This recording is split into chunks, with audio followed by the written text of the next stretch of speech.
This video is not intended for you to write your graduate thesis or use for a manual to detonate your future bomb. This is simply used to get an A for the presentation. Thanks again, Higashi. Have a great day. Bye. Breaking news. North Korea finally launched their missile about 3.53 seconds ago, and already the US had lost $10 in infrastructure.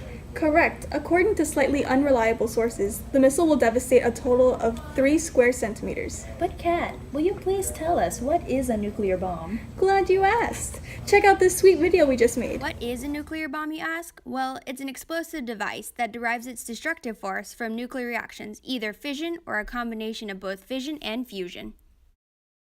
Fission is where the nuclei of larger atoms split into smaller nuclei, releasing energy in the process. Fusion is where high temperature causes lighter nuclei to fuse into heavier nuclei, releasing energy in the process. And we're back. Here we have today is Nobel Prize winner of Mars 2017, Professor Dr. Mr. Professor Father Higashi, an unrelated expert in the field.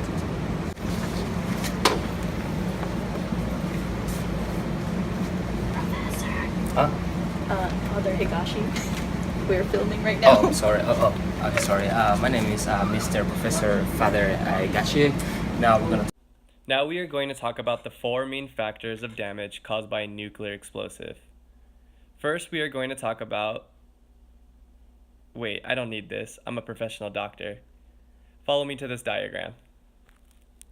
First, we have explosive blast. This causes the most damage. Large buildings, people, and objects are destroyed by air pressure and wind caused by the explosion. Next, we have direct nuclear radiation. At the time of the blast, energy particles disperse violently from the center. Its intensity is dependent on the type of weapon used. Typically, the larger weapons focus on the blast radius and not radiation radius. It is known that the duration of radiation causes damage many years beyond the explosion. The third factor is thermal radiation. Whoa, is it hot in here? Or is that just my Bunsen burner? The intense heat and light results in first, second, and third degree burns to anyone exposed at distances of 5 miles away. The thermal radiation is so hot that it can actually ignite kindling materials such as newspaper and leaves. And if the heat doesn't get you, the light can leave you blind for several minutes, if not for life. But why would anyone stare at it? Lastly, we have fallout, which are particles made up of weapon debris, fission products, and radiated soil. As the heat diminishes, radioactive materials that vaporize condense on the particles and fall back to Earth.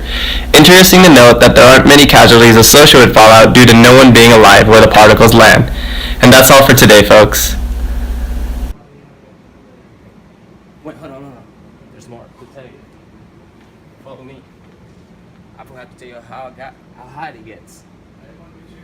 The explosion has 150 million Fahrenheit degrees, which is equal to 833.3315.556 degrees Celsius. But this is chemistry, we don't do math, so. Alright, now let's go live to some people or some family that weren't near enough to be directly affected.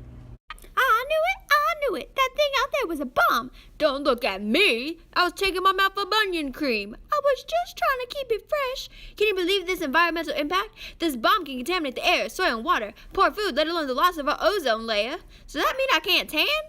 Well, that family seems to know their facts, but let's hear more about how this affects you.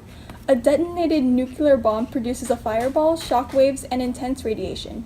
A mushroom cloud forms from vaporized debris and disperses radioactive particles that fall to Earth, contaminating air, soil, water, and food supply.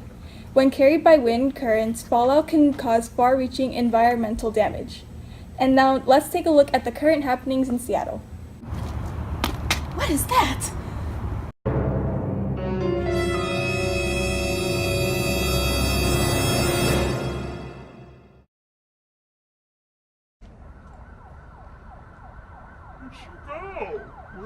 And that's all for today.